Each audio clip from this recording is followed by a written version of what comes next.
Hi, Molly. Thanks. I know the iPad Fire is really my favorite part, actually, about all of this.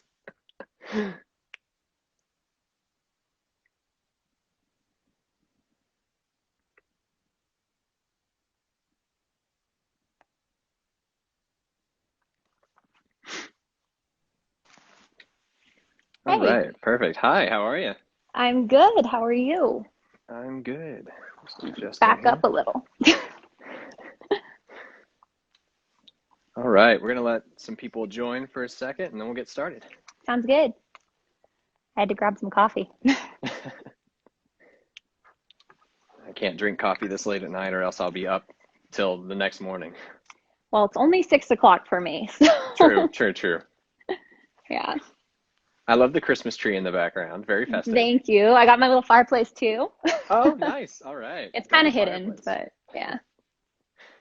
I was like, I everybody else has been festive in his videos. I better do something fun. I wish I could have a real fireplace, but unfortunately, the iPad is. It's probably a more expensive fireplace than most. So, Yeah, actually, it probably is. It adds up all my wood for the whole winter. oh yeah, Yeah, it's the first year I've had one, so it's kind of nice. I bet it warms up the place nicely too. hmm Especially because I live where it snows. I'm in the mountains. Oh wow, yeah. Yeah.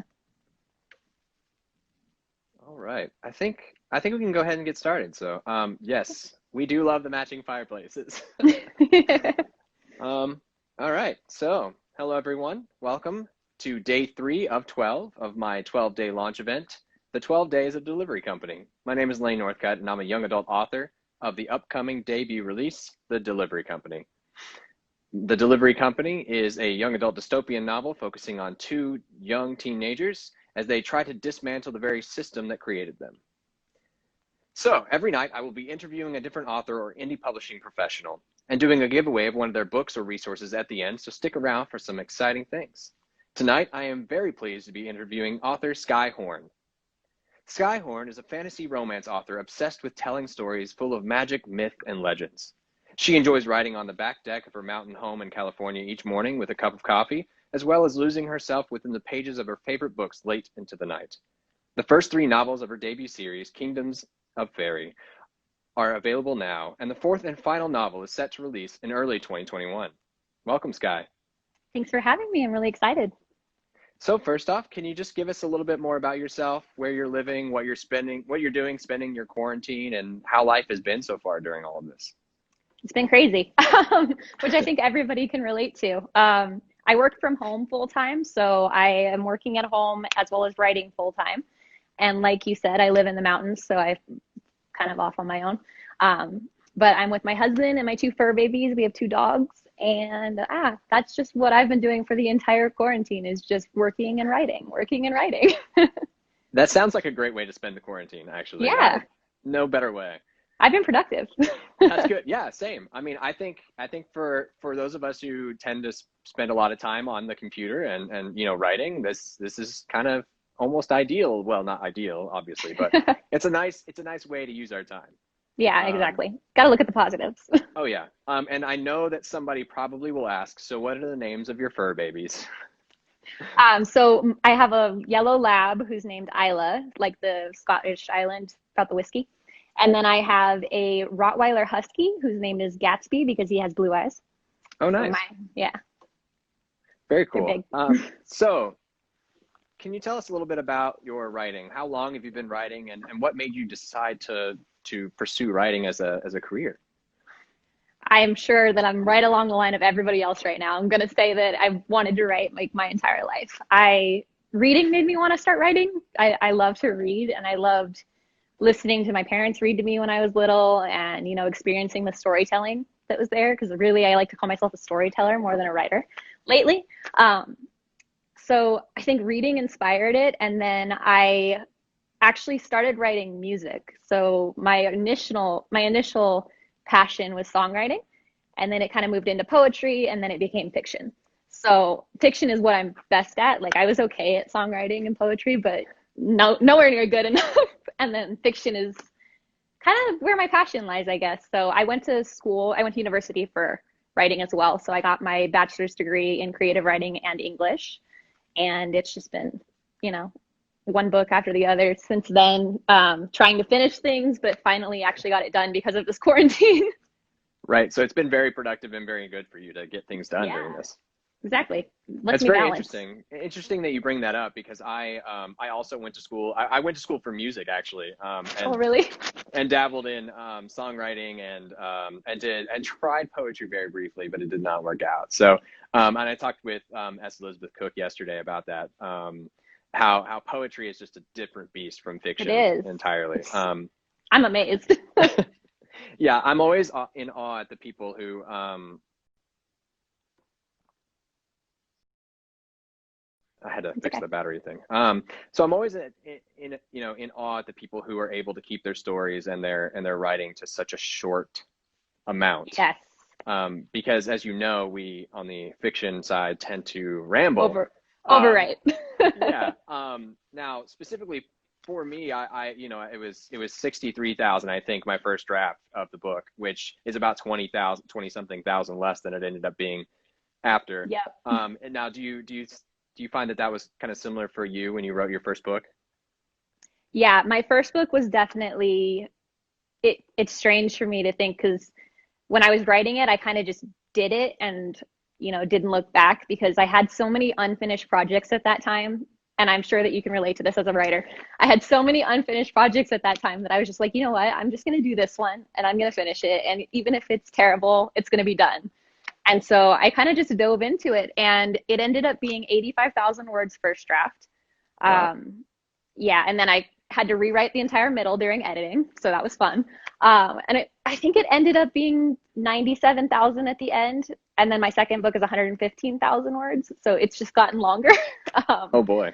but fantasy kind of is that way. Fantasy is like 80,000 words or more is a normal novel, which Oh yeah. amazes me. As you said, like I said, I overwrite too, so I have to, go in and cut scenes. But yeah, so it definitely did happen that way for me too, where you know, you just have to go through the process of write the first draft, edit, go back to it, edit again, cut it, kill it, put it out there. Of course. Yeah. And since you brought that up, I'd love to know more about your writing style and your writing process. When do you write typically and for how long? Yeah. So like I said, I work full time, so my schedule's a little crazy, but I get up pretty early in the morning. So I get up at 5 and I write from 5:30 when I've had my coffee to, 7:30, and then I go to work at 8. And so those 2 hours are just focused on writing. My husband's still asleep. My dogs are still in their beds. Like that's just me time, which is great. Um, but I tend to, do best in the morning. So I try to do that in the morning. And then if I'm editing a book too, like I am right now, I'm actually writing a book and editing a book at the same time, Oh which boy. is, yeah, it's so hard. If I'm doing that, then I do the editing in the evening because I don't need as much brain power for that, I guess.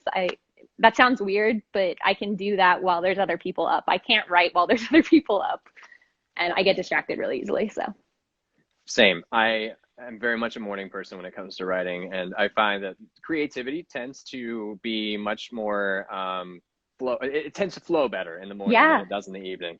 for me too. And I'm sometimes I wonder if it's because that we've just woken up.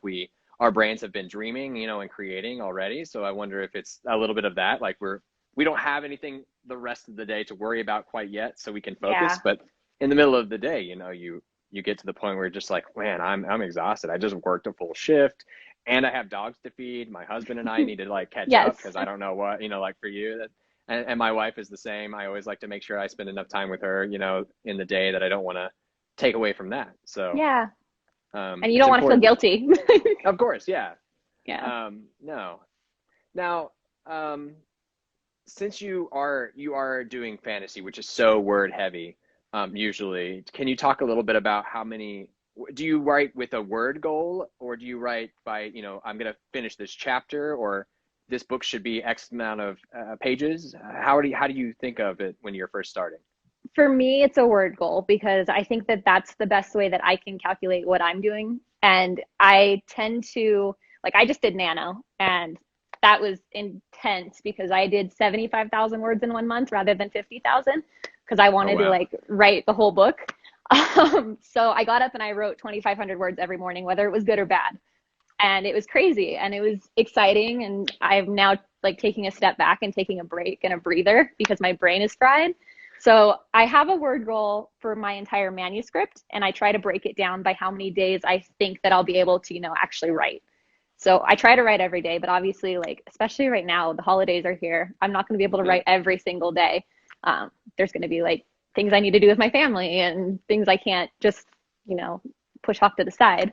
So I kind of look at my month and see what I've got going on and try to plan around that with my writing and say, okay, well, I know I can hit 2,000 words that day, but maybe I'm not going to be able to write this day. So maybe I should write a little bit more on this other day. And then I try to get to that end goal at the end of the month or the end of the 2 months of what I think my novel should be. So I hit my 75,000 words last month, and now I'm going to go in and edit it and try to, fix what I did wrong. But Yeah. it got done. That's all that mattered. And that's great. I mean, congratulations on winning Nano, because I tried it last year for the first time, and I couldn't do the 50,000 in a It's month so because hard. I was still trying to figure out what I was doing, and I was pantsing first off, which I figured That's out for hard in myself. Nano. And I can't do that anymore. I figured out I need to plot a detailed outline so that I can pants within some boundaries, So, Yeah. but speaking of that, do you find yourself to be more of a pantser or a plotter? I'm a planter. So Okay. I'm right in the middle. I planned my first novel because I had it in my mind for so long that I kind of just sat down and wrote the entire thing out. Um, so the outline, I mean, I outlined Hmm. the whole thing in like 3 days and was like, this is what's going to happen. And then none of that happened. So that's Of great. course. Um, then my second novel, I pantsed and found out that that was a lot harder for me and I had to do a lot more editing. And so now I kind of do something in the middle where I have a little bit of a timeline going on before I start writing. And I kind of have, what characters are going to be in this story, what's their journey, and then the main points. Like I do the 5 milestones method. So I kind of know where my story's going, but I don't know really how it's going to get there. Um, so that's kind of what I do. I'm just kind of in the middle. I need a little bit of structure, but I also need that creativity space so that I can, make the story good. Yeah, absolutely. Can you talk a little bit more about the structure, the five you Yeah. mentioned? Yeah. So the 5 milestones is a little bit of a twist on what they teach you in high school. So in high school, do you remember like that roller coaster ride thing that they taught us in English classes? Yes. The rising action, the falling action type thing. So it's a little bit of a twist on that. You have your setup, which is just your character's backstory, who is your character at the start of the story. Then you've got your inciting incident, which is what throws your character and they can't turn back and they have to change. And every story has one of those where the character has to make a choice. Hmm. And then you've got your first slap, which I think it's really cool to describe it as a slap because your character might have like had some positive moments, but they just got slapped and something bad just happened. And now you have to figure out how to fix it. So that's the first slap. Then the second slap is that they have, they've grown and they've learned, but they didn't learn the right lesson. So now they get hit again and they need to figure it out again. My poor characters. And then you've got your climax, which obviously is the same as across the board. That's the ending of the story. But Right. yeah, so I based it on those. I have those 5 points laid out, and then I go from there because I feel like they make it easier to, Hmm. figure out where I'm going if I have a little stops along the way. Yeah, absolutely. And do you find that a specific milestone is easier for you to come up with or to write? The inciting incident is usually the first thing that comes to my mind because I feel like without that, you don't even really have a story. Like something has to happen that makes your character go do whatever your story is going to be. So if you don't have an inciting incident, then like, do you even really know what your story is about yet? So I think that's one of the first things that comes to my mind is that inciting incident. I might not even have a character yet, but I'm like, oh, this just happened to this person, and wow, that sucks. Like, Yeah, no, I totally get that. I mean, the very first thing I thought of actually with my book was the end of chapter one, which is kind of the inciting incident in a way. Although, fun fact, my chapter two was my original chapter one, but then I I love when that happens. switch things. So yeah, I love when things don't quite go the way you wanted, but it's the way it needed to go. Yeah, And absolutely. um, so we've talked about how you're a fantasy author, specifically with this series at least. So fantasy romance. Can you talk a little bit about that genre and what drew you specifically to fantasy romance? Yeah. So that's what I like to read. So that's the first point. Plus, I really like the escapism that fantasy gives you, and I think right now that's especially important. Like people just kind of want to get away from reality because reality is crazy. I actually just had somebody send me a message and say, "Thank you for giving me a place to escape," and I was like, "Oh my gosh, like that makes me so happy." That's such a nice Um, note. I know. And so I think that's the main thing that draws me to fantasy is having somewhere you can go to get away from real life, but you also can learn things from because there's messages in fantasy the same way that there are in other things. They're just not as clear. So you have your messages about society and about relationships and about love and forgiveness and all that stuff's still there. It's just, surrounded by magic, which I think everybody needs a little magic sometimes. Oh yeah.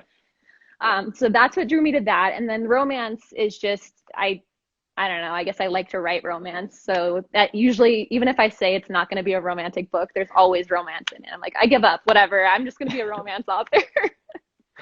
That's so funny. And I have to ask because I see this a lot on the internet, with romance writers especially, but also a lot of young, YA readers. On the level of spice of your book, what would you say from 1 to 5 chili peppers would be your level of spice? It's like a 3.5. I wanted it to stay, it's young adult, so I'm walking the line. There is sex and there is language, but it's not like super detailed. Um, so like maybe closer to a 4, but especially toward the end, the first book's a 3.5, then it gets a little bit more, especially because it's got, language, violence, sex, adult themes. The character's Right. 18, turning 19. So she's kind of on the edge of that teenager and adult version. And I wanted it to kind of follow along the lines of, Sarah J. Maas, who has a lot more of a steamy writing style in a Yes. young adult world. And I'm like, how do you do that without getting in trouble? So I keep it cleanish. I would let my own kids, if I had kids, read it. And like my cousins who are that age group, I'm like, yeah, it's fine. And their parents say it's fine. So I think it's appropriate, but it's also realistic. Like, obviously 18, 19-year-olds are not, just being quiet and they're going to go out in the world and they're going to figure out who they are. Yeah. So, So yeah. I mean, and it sounds like you try to come from the perspective of a teenager who's learning how Yes. to figure things out, not somebody who already knows what's going on. Exactly. Yeah. Yeah, my main character definitely does not know what's going on. So she's definitely learning and she's experiencing life for the first time. And it really shows throughout the series more than just in the first book how she's going from, teenager to young adult and to, somebody who's going to be in her early 20s soon. So I think that that's really important for me with my characters is to show that growth. I think there's this weird age group that doesn't have its own fiction. And new adult is kind of that thing right now, Yeah. but it's like walking a line over a young adult and adult fiction. And there's just this age group in the middle of it. It's like, well, which one do I want to read? Yeah. So I wanted something that would work for both and that wouldn't upset anybody along the way. Right. Now, totally in that vein, have you ever gotten any messages from anybody or reviews that have said, "I'm so mad. This isn't young adult. It's so graphic." Like, have you ever had any of No, those kind of people I yet? haven't had any of those people yet. I'm hoping that doesn't happen. I Good. did have somebody ask me if my book was clean before she wanted to read it, and I was like, I don't, probably not. I just kind of told her what was in it because I didn't want her to read it and then give me a bad review and say, that's not clean. That's not what I meant. And she actually didn't read it because of what was in it. So it's Oh, not good. Okay. clean, but it's not, it's It's not not Sarah necessarily J. dirty, Maas. right? Yeah, It's exactly. yeah, it's just a slight mess on the counter that needs to be cleaned Exactly. up. Exactly. Um, so, this you have a whole series, you're working on other things, and I mean, from what I can tell you, you're doing very well at this. And all of this is because you're a self-published author. So can you give us a little bit of an insight into your journey publishing your debut as well as your journey forward in self-publishing? Yeah. So I decided to self-publish because I kind of just wanted to experience having full control over it. And also just because I feel like the traditional publishing world right now is kind of crazy. And I have nothing against traditional publishing, but I kind of just wanted to do my own thing. So that's why I self-published. And it took me a lot of research and a lot of time and figuring out, what steps do you have to take to do this? Of course. Um, so it's a learning process, 100% a learning process. And it's gotten easier with each book. The first book was terrifying.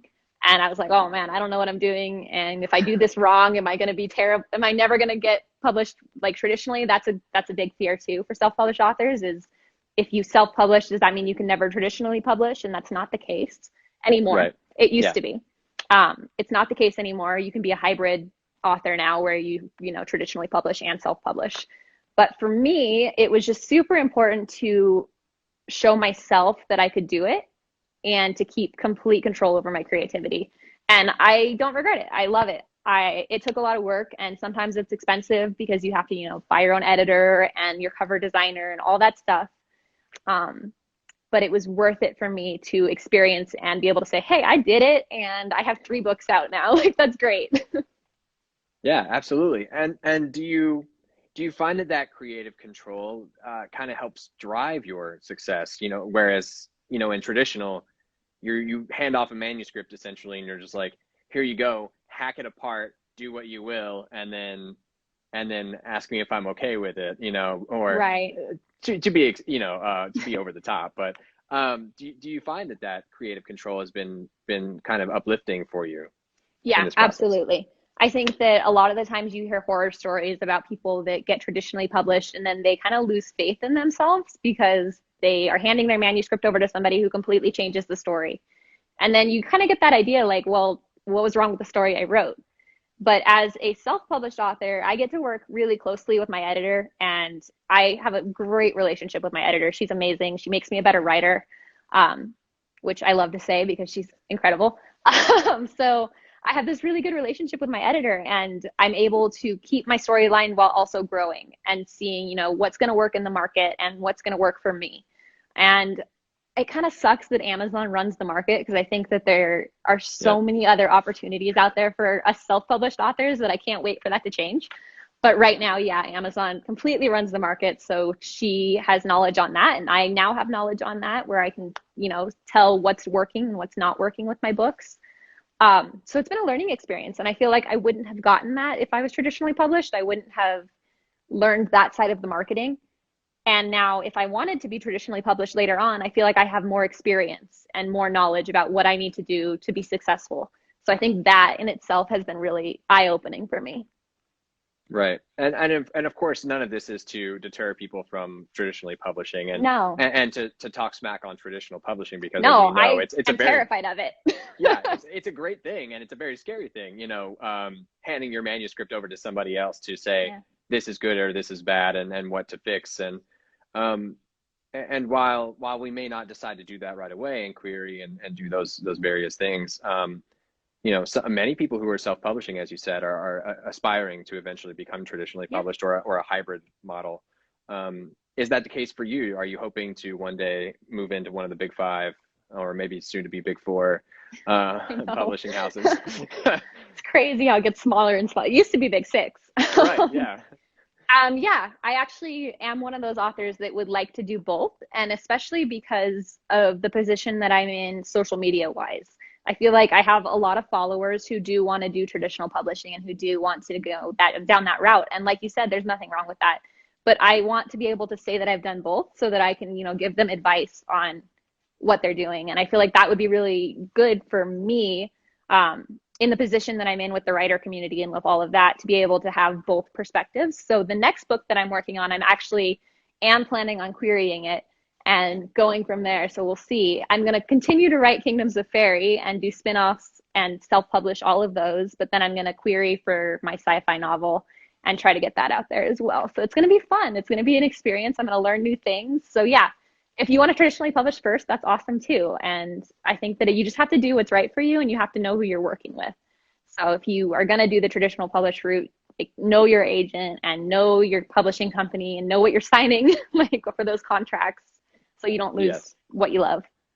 Absolutely. I love that. And the I think the big thing too with those people is they expect to when they're querying and when they get that agent, they're thinking, I have a manuscript done. It's going to be in the world in 6 months. It's going to be in the world in 2 months. But unfortunately, that's not usually the It's case. not the Usually, case, no. from what I understand, a lot of people have to wait up to a year or more to see their book on the shelves. Yeah, Um, unless you're a prodigy and you're like right. writing is perfect. Or your uncle Which is Stephen King, maybe. But yeah. Yeah, unless you have, those connections or you're an amazing writer, there are plenty of amazing writers who still need help with editing. Um, then that process can take, a year to 3 years before your book is out there. And that whole time, you get your advance, but you have to keep writing and you have to like stay positive. And that's why I like the idea of doing both, because I can, sell my books on Amazon, self-publish and make money that way and continue to do what I love. And then I can also query to the agents and send my sci-fi book that way and try to get that out in the world. And I won't feel pressured by the fact that it's taking 2 years or 3 years to get through, which is scary. right. Since you're bringing it up, I'd love to talk about the difference in your approach and also your how you feel writing the fantasy versus the sci-fi that you're working on. Yeah. So I've grown a lot since I wrote Wings of Fate. I It's funny how often people tell me like your second book was amazing, your third book just got better, and I'm like, oh yeah, because I learned how to be a better writer. Like this is what I'm at.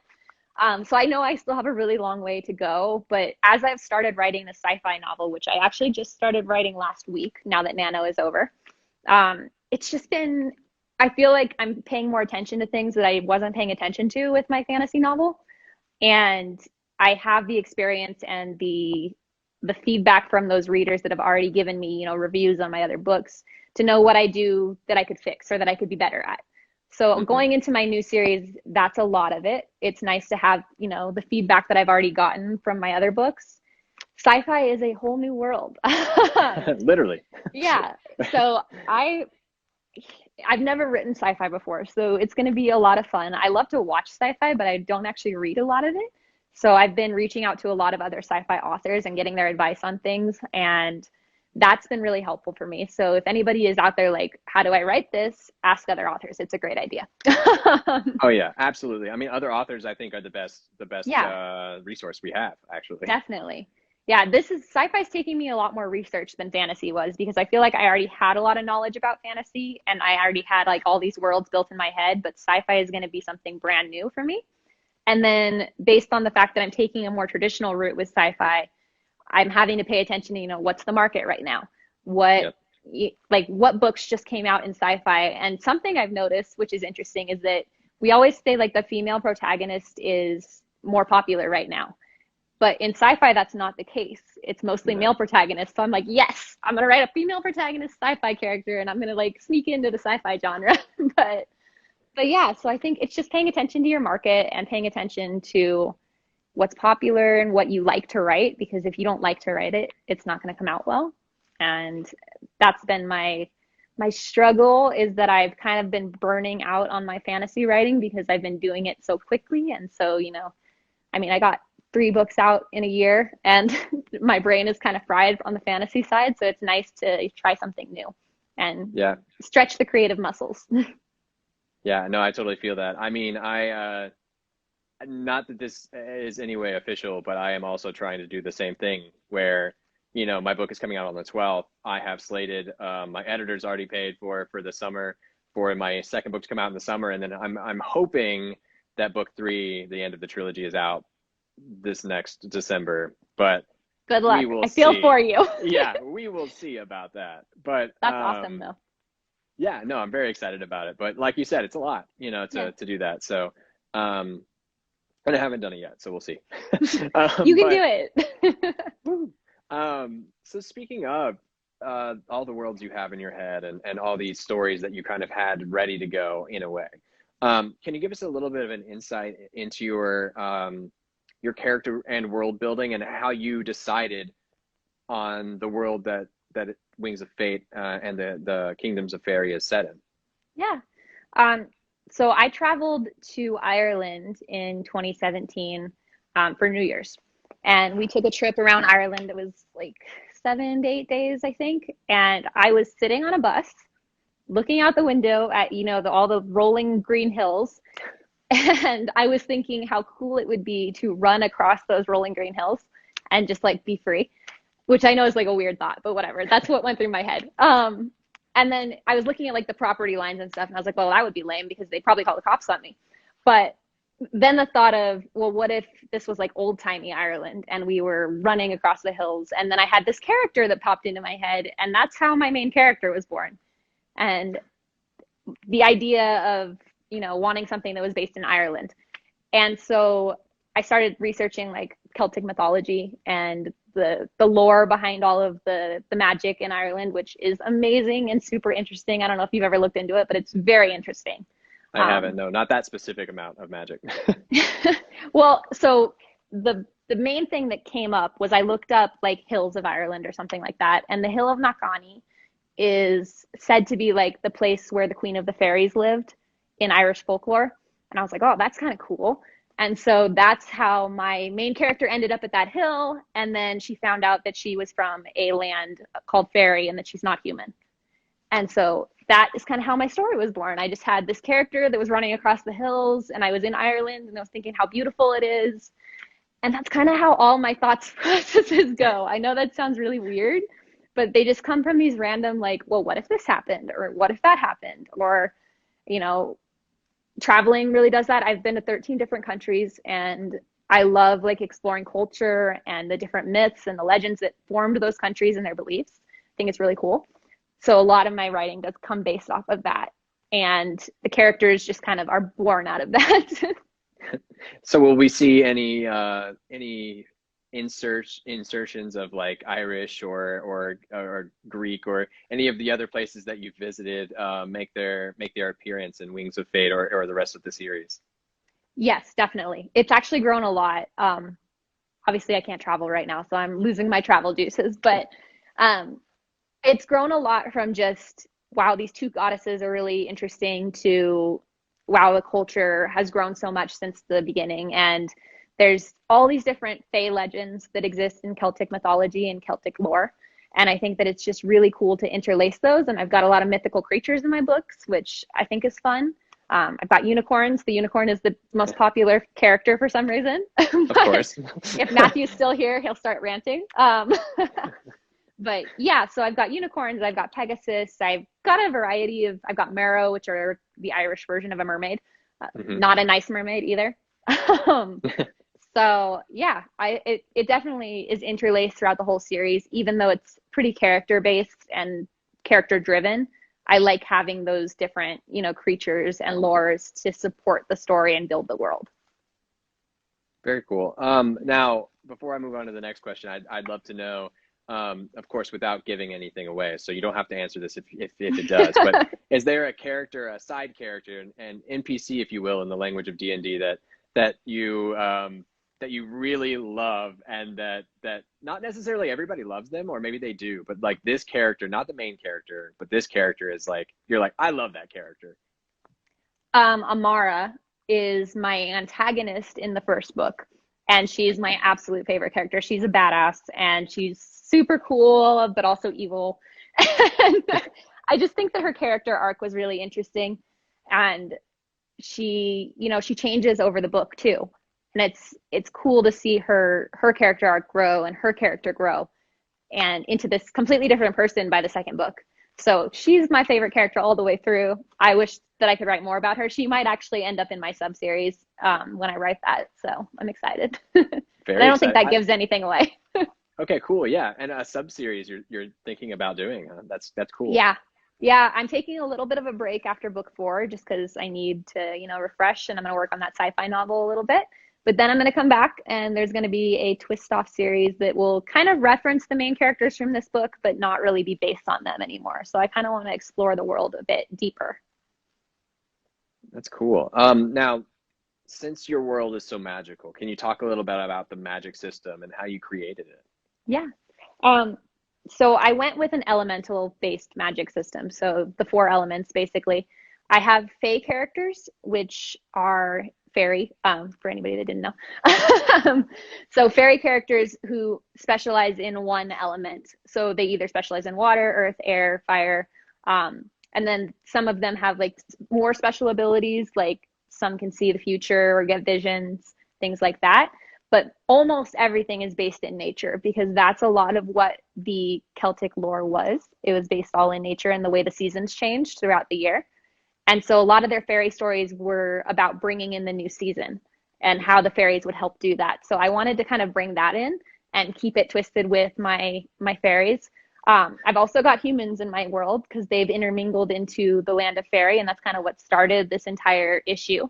They are a subspecies, so they're lower than the fairies, and my main character doesn't think that's okay. So she's all about like humans not being the lower person just because fairies have wings, which some of my fairies do. Not all of them. But Right. yeah, so most of it is just elemental and it's based on that. There's always a cost with magic. That's kind of really important in fantasy because otherwise everybody would just win all the time. Of And then course, yeah. there's dark magic, which doesn't have roots in nature. It's more of like digging into what my antagonist's big bad guy is the goddess of death. So it's more like digging into what that goddess represents for magic versus what the goddess of life does. So in the end, there's two goddesses that kind of are battling it out. But everything with the Fae is always going to be tied to those, the life force, which is all in the trees and in the nature and in the sky and the wind and all of that. So I wanted to make that important. Yeah, no, and it sounds like you're really doing a lot to help make sure that people remember this folklore from Ireland and the Celtic region. Yeah. And I mean, so I have to say though that I also kind of twisted the lore and I took the goddesses that really had nothing to do with each other and kind of made them have something to do with each other. So it's Of my course, own, yeah. twist on it. I was really worried about doing it. I was like, man, I hope nobody's mad at me at the end of this, but it's turned out well and I really like it. I haven't had anybody message me and be like, that's not what happened. That's not what they are. I would hope they wouldn't, considering, it's a work of fiction I and know, they right? they But I've should heard expect that people you're say going to that do they it. do. Like, Oh, okay. yeah, scary. Now, with the elements and the magic, do you find yourself wishing that you had one of those powers? And if so, which one would it be? Ooh, that's a good question. Um, I think having earth, like control over the earth would be really cool because there is almost always something, because they have to be in the vicinity of something that helps them, it's not just going to appear out of their hands. It's not like vines grow out of her fingers. But Right. so I think that having that ability with the earth and being able to, grow life through like to make flowers grow and to make the trees move, I think that would be really cool. That'd be fun and scary, but Um, fun. so I have to ask because it kind of sounds like it just reminds me. And I play and I DM for D&D. Do you play D&D as I well? do play D&D. Okay, cool. I'm So not do very you play good as a though. I'm druid? new to it. Yes, I do. I'm druid and half elf though. So Okay, cool.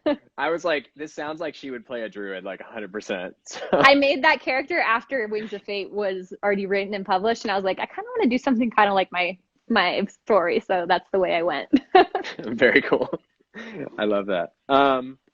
So speaking of Wings of Fate, how was it to publish it? What did you feel when you finally had it into the world, and what was the reaction of your like friends and family, and then eventually strangers? I was terrified, like so scared. But my family has always been very supportive, so I'm really lucky because I know that that's not always the case. Like sometimes people are not supportive of creative outlooks, and that has never been the case in my house. My parents are extremely supportive. My first book is dedicated to them because they've been so supportive. Um, so that's been great. My friends were also supportive, but also like, oh, you're writing a book? Okay, like that's cool. Like they didn't understand it. Um, but yeah, so that was all great. The scariest part was the strangers. And my first book, I had a launch team of about 60 people. So I had Oh 60 wow. people reading my book before it was published, and I was so scared that none of them were going to write a review. I was like, I'm a terrible writer. They're not going to write the review. They're just going to ignore me.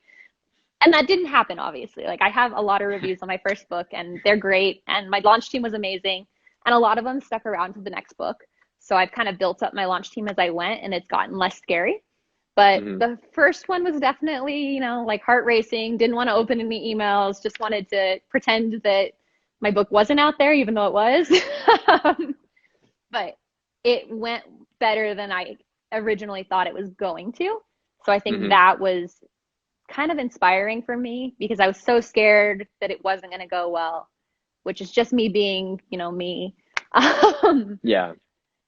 And I so think all I, of us have that yeah, notion of, that thought, like, I put it out there, nobody's gonna like it. This was a mistake. I need to delete it from right. KDP immediately, right? Let me take it off there. Yeah. Yeah, and I think Um, imposter syndrome is a big thing for, especially for first books. I've gotten better at it. I am not as hard on myself anymore because obviously it just gets easier. But imposter syndrome's a thing. Like you don't think you're good enough, and that's not the case. Obviously, it's really cool if you write a book. And now that's all I tell people is you wrote a book. That's awesome. Like, yeah, I mean, just the fact that you were able to sit down and make it happen right. is Yeah. great in itself. So cool. And having multiple great reviews definitely helps, I'm It sure. does. Having, It does. Yeah. what was it like? Did you get any negative reviews? And if so, what was it like to finally get one? Yeah, negative reviews are a thing, and there's a controversial subject about whether or not you should read your reviews. Yeah. Um, I'm one of those people that reads my reviews, and sometimes it doesn't work out for me. I've only gotten one review that actually really upset me, and it was because it was a DNF, which is they put the book down and they didn't finish it, and then they came and wrote a review. Uh, And I'm like, why did you even write the review? Like, you didn't even finish the book. But you have to just learn to, have a thick skin and deal with those. And I think that's gotten easier too. I don't have too many that are really bad. And I actually appreciate like 3-star reviews that oh have yeah. detail for why they're 3-star reviews. Those are the best for me. I actually love to read those because I'm like, oh, yeah, right. I could definitely do that better. And I do that better in the third book. So let's, go reading, keep reading. Like, Yeah. I, And so that's me. I don't know. I like to try to look at the positive. of course, yeah. And I think I know everybody wants a perfect 5-star review, right? Like that would be ideal, obviously, for sales, at least on Amazon's algorithm. Yeah. All 5 stars is great. But like personally, I think I would be more in your category of wanting, not necessarily asking for 3-star reviews, but Right. it would be nice to have a slew of 3 and 4s with the 5s, because at least it makes it look like, Real. it's not, yeah, it looks real, exactly. And seeing books, I often go to the reviews to see what people say, because I want to know, like, are people really enjoying this, or is this just a handful of people that are very close to this author? Right. Um, Exactly. and if it's a 3 or a 4 and they've written a nice block of text that tells me, even the 5s, I love when, even if they really love it, I love them to tell me why. Yeah. And I think that's such a good thing for us authors to see, is we're getting feedback, whether it's helpful or not. We're getting feedback, and we can decide from there how to implement it, right? Yeah. And have you ever had any of those reviews, be it 1 or 5 star, that you've gotten it and you've read it and it's actually helped, or made Oh its yeah. way into your writing? 100%. Especially on the first book. The second and third book didn't have as many of those, critical reviews, which I'm Mhm. actually kind of bummed about. Like you said, I like to read those. Um, but my first book, I had a lot of writers on my launch team. And so they were more critical in their reviews. And I was really happy with that. And actually, two of those reviewers are now like forever part of my beta reading, and I go to them for every because I'm like, you were honest with me, and maybe you gave me a 3-star review, but I want that honesty and I want to be better. So I love those. I love the criticism so that I can be a better writer, because we can always be better. And I think if it's not opinionated and it's not like, wow, this just sucks, then like nobody wants to read that. And why be negative? Why would you even put that there? Why does it suck? What did you not like? Like, Oh yeah. Yeah, and I so think that's the worst thing. And when I write reviews, which I didn't do for a long time, but ever since I've started working on my own book, I've made a vow to, like, if I finish a book and I really like it, and if I like it at all, I try to go and write a review now, because I know how much they help yeah, authors, they do. especially self-published, because we thrive on reviews, but also, like, Amazon and other retailers start helping us if we get more reviews, Yeah, and it helps the readers know that our it's book a is real worth book. buying. Yeah. So, I mean, definitely, for those of you watching and listening, please leave a review if you liked an author's book. It helps a lot. It does. We live on um, them, literally. yes. So you mentioned the writers community earlier. I'd love to touch on that and let our viewers and listeners know more about what is the writers community. Yeah. Um, so the writer community is something that we put together, myself, and three other Instagram accounts, Megan, Rachel, and Sydney. You can find them on Instagram. If you go to my page, you'll see them all over the place. I'm actually going to post about them tomorrow, so just stay tuned. But it's basically a place for writers to connect and kind of ask the questions that we are scared to ask and to grow as a community rather than just as your individual. Because I don't know if you've noticed this, but it's a lot easier to publish your book when you have other authors and writers around you supporting you. Like it's Yes. just, it's so much better and you feel more confident and you are able to, ask those questions that you went on Google and you couldn't find the answer to. So I went down that with my books and I learned everything by, researching and looking through things. And the whole time I was just like, wow, I wish there was something out there where I could find all this. Uh-oh. Oh, did you lose me? I think she's frozen a little bit. Are you there? Yeah, I'm here. Oh, How about perfect. now? Okay, you froze Okay, for a second. Yeah, you're back. that's okay. Um, so we created the writer community as a place for people who want to traditional or self-publish to just be able to connect and talk about how hard it is to be an author and how hard it is to be a writer and the struggles that come along with that and be able to, support each other and lift each other up. And, it's good to have followers on Instagram, but it's better to have engagement. And that's kind of what we focus on. So we have a website opening up next month, hopefully, fingers crossed, should be next month. And it's going to have like resources and editing checklists and, things that you need to know before you self-publish or before you traditionally publish and all this stuff that we think is going to be really helpful for somebody who might not know what they're doing yet. And it's been really great for me to be able to connect with all of these amazing people in the writer community and be able, they DM me and they're like, hey, I saw this on your live. Can you explain that more? And I'm like, yes, I definitely want to explain that more. Please ask me more questions. So I love it. I love to help new writers and I like seeing people accomplish their dreams. So it's been fun. I enjoy it. But yeah, if you want to find us in the writer community, it's hashtag the writer community. I know hashtags are weird right now, but you can also just kind of go to my page and you'll find it there. Oh yeah, I mean the writer community is all over her page. It's all over Instagram. I mean, I've been following it for a while, I think, so I see the posts all the time, which is really great. And I mean they're very well written posts. They're very eye-grabbing graphics as well most of the time, and lots of hashtags and good challenges and Yeah. very helpful. And we have a comment that says I have gotten lost a long time ago without Skye's help. So. Tonight, I love you. Um, so what made you decide to start the writer community? I know you're a co-creator, co-founder of this. So Yeah. what was it? Was there a specific thing in your writing journey that made you think we need help? Well, so I don't know if you've seen there's a lot of different Instagram challenges on Instagram. So every month, Yes. there's different ones that are released. And we wanted something that was more about craft because a lot of those challenges are about, post a picture of this, or maybe they're mostly focused on fantasy or they're mostly focused on romance writers. And we wanted Hmm. something that really gave everybody a chance to participate and that could be done every month.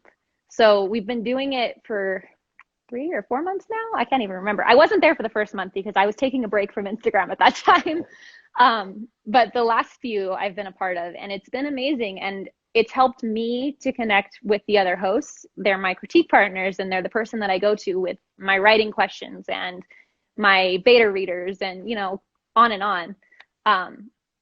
But it's helped me connect with more writers and see what struggles are there. So I think we needed something like that. And the moment for me that made that happen is I was involved in another monthly challenge type thing.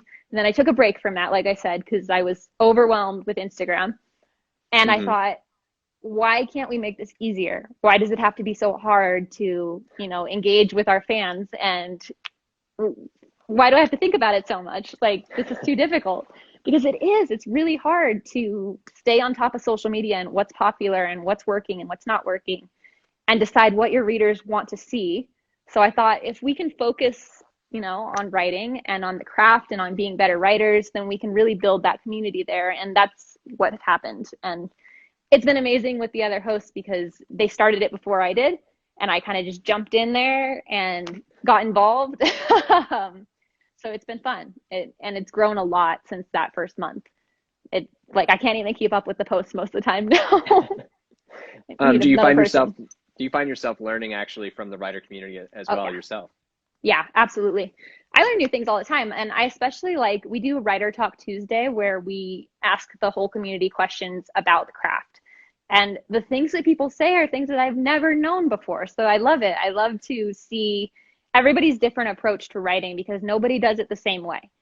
And it's so interesting to see, the different techniques. And I've learned a lot of tricks for writer's block, and I've learned a lot of tricks for getting my manuscript done faster or getting it done more efficiently. And that's been really cool because I don't think I would have learned that just by going on Google and looking it up. Right. Yeah. And unfortunately, that's what a lot of young authors are stuck doing right when they're beginning. They're going to Google, they're going to YouTube, which is very handy, actually. I have to say, AuthorTube and a lot of those people, a lot of us authors are on YouTube.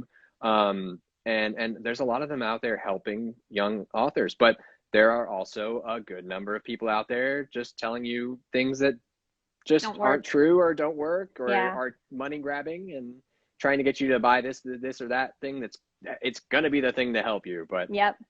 You're going to be a bestseller because you bought my thing.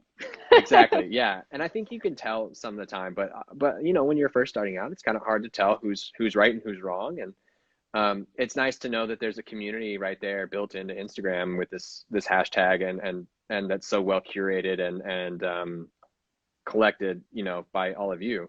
So I definitely encourage people to check it out and join and join in the discussions as well all the time, especially on Writer Talk. It's Writer Talk Tuesday, right? Yep.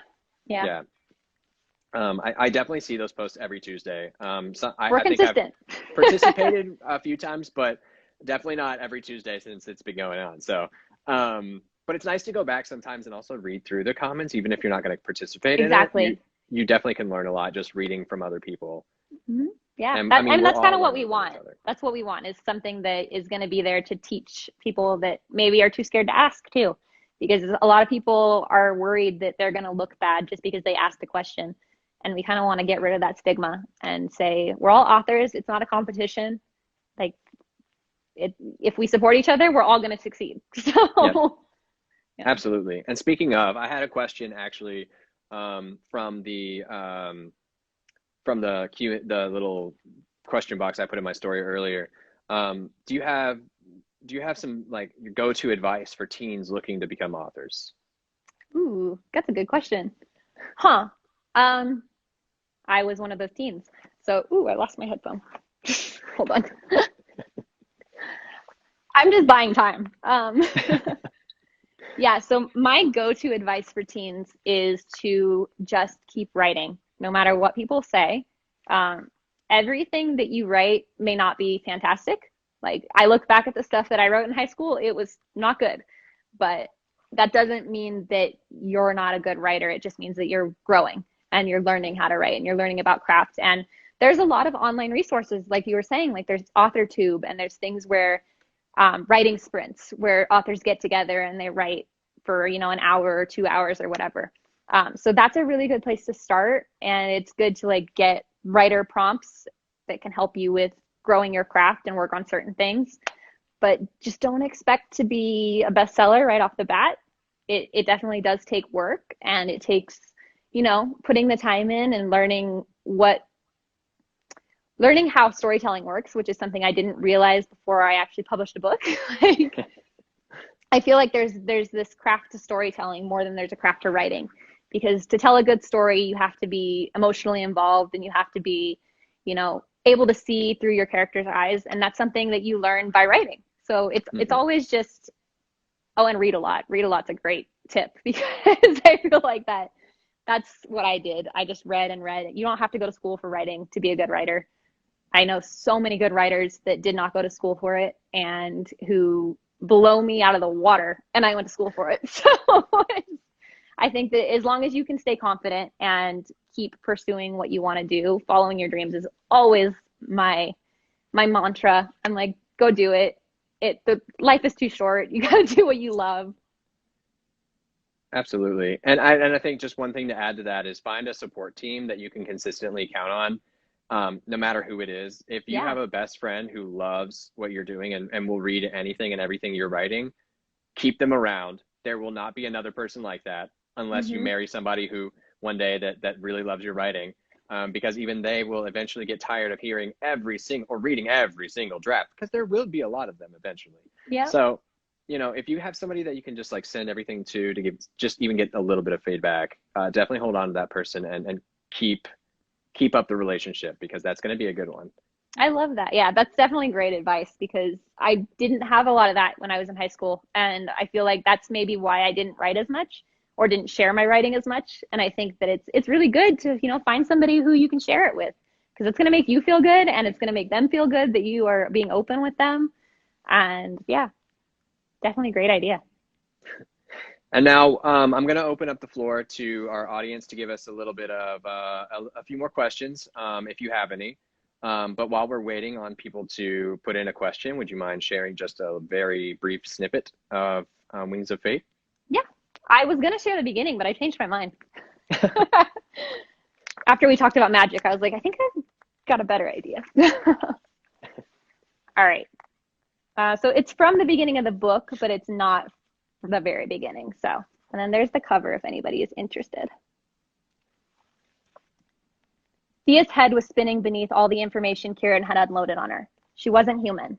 Something about that made absolute sense. And yet, how could it? How could she be anything but an ordinary human girl? She'd experienced no strange occurrences as a child, never made things happen that she couldn't explain. At least she hadn't until she met Kieran. The memory of blue light shooting out of her hands flashed through her mind without invitation. Magic, she reminded herself, as if saying the word more often would make it more believable. The Fae weren't sparkling winged creatures with pixie dust to make you fly, nor did they appear to be cruel animals that feasted on human hearts. So what were they? What was she?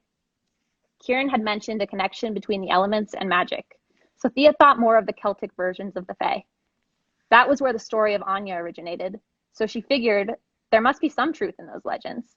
Anya had crossed the threshold who knows how long ago, and taken a human lover that started an entirely new species. That made Thea's existence possible. She didn't know how to wrap her mind around that information yet. She moved on to her next question. How am I the loophole? Thea asked. If she was a key to opening a prison that held the goddess of death, then why in the world had Kieran brought her back? Why had he risked it all just to see her again? Are you sure you're ready to hear this? He asked. Ooh, I'm not. I'm ready to hear it. I can't tell you. I know. I can't wait. Like I said before, I have it loaded up on my Kindle. I'm very, very excited to get started reading it. I'm excited for your book.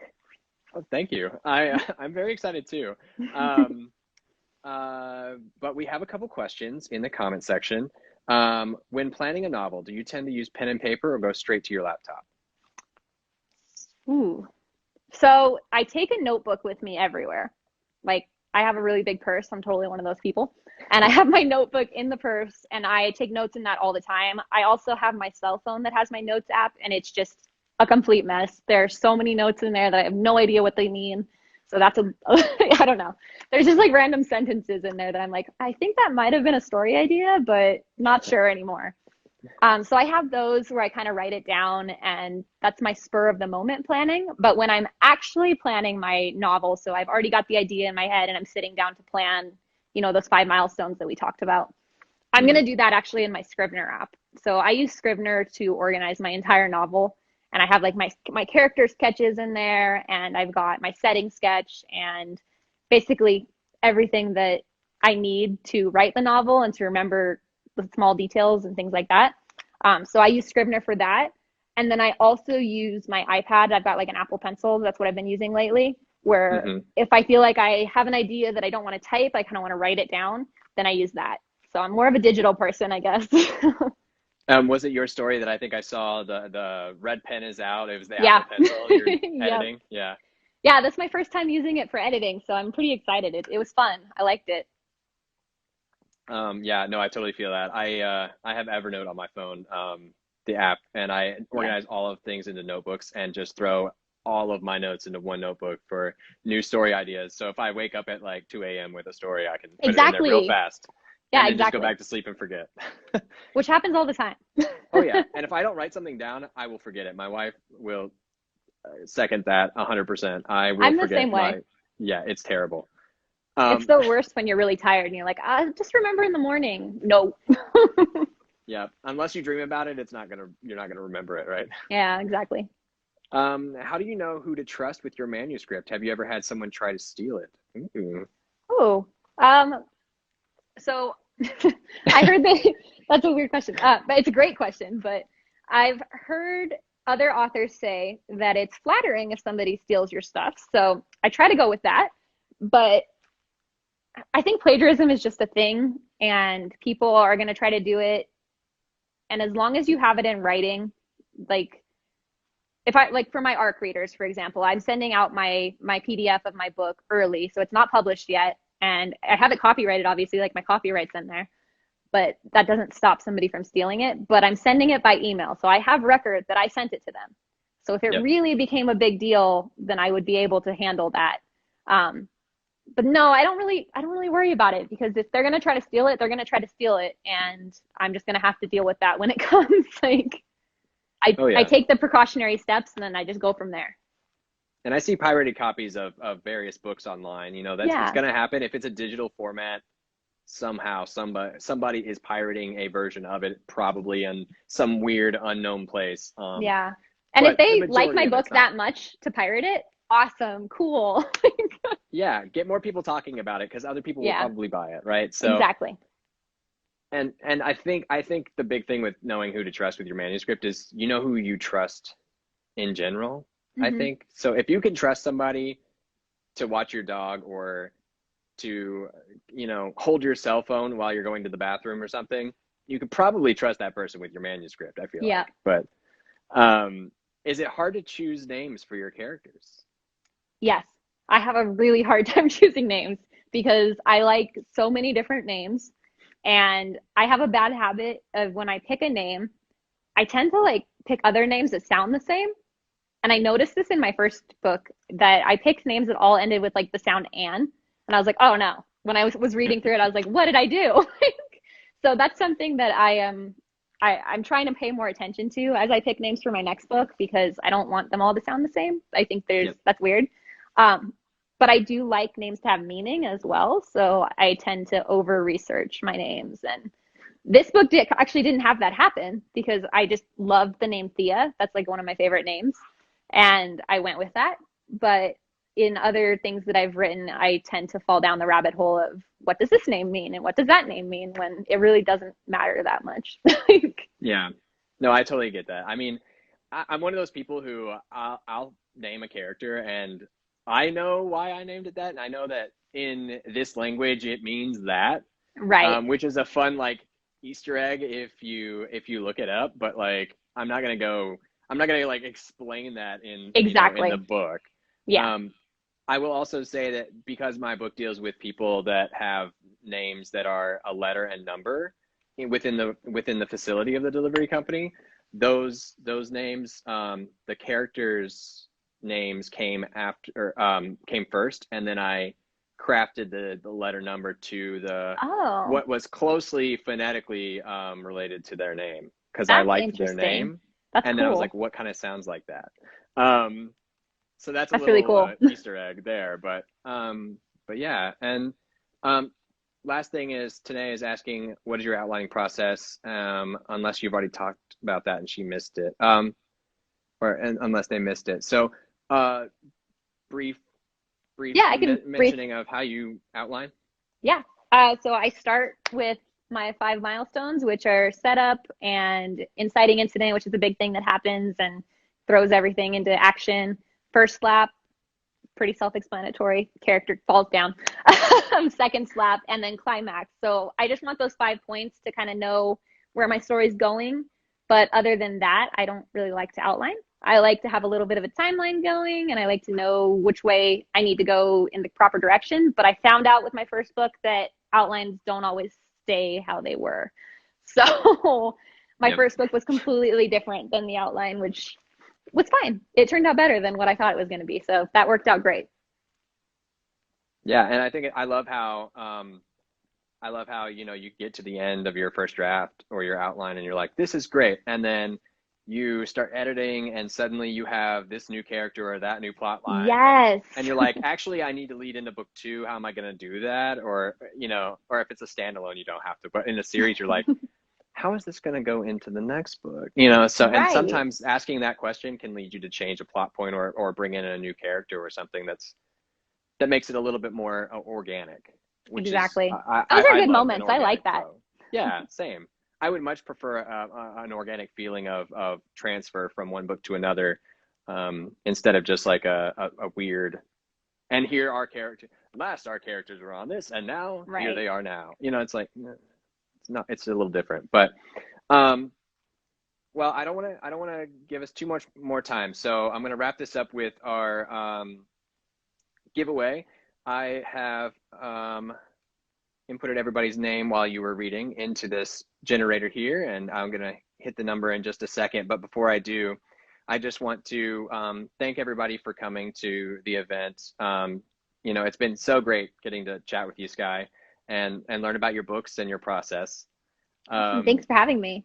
Yeah, and I just want to remind everybody this is only day 3 of 12. So on the 12th day is my release day. I'm very excited to share the book with everybody, and we're going to be doing a grand prize drawing on that day.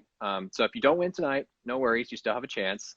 If you come to my release party, I'm going to do a grand prize drawing for one person to win every book from the event, including books from authors who are not in interviews at all. So I have over 13 or 14 books, and the winners will also get a choice between a couple different books from certain authors. So very excited about that. And without further ado, we will hit go. And it is Molly, you win. Woo-hoo. Congratulations. I think you're still here, so that means you're eligible. Awesome. So if you can message me with your email, and I will get that to Skye to send you your free copy of Wings of Fate. So everybody, thank you so much for joining us. The Delivery Co. is on sale now on Amazon and all the major retailers. Paperback is $14.99. The ebook is $4.99 until release day, where it goes back up to $6.99. So get it now. Skye, thank you so much. Thank you. Congratulations. Thank you. Good night, everybody. Bye.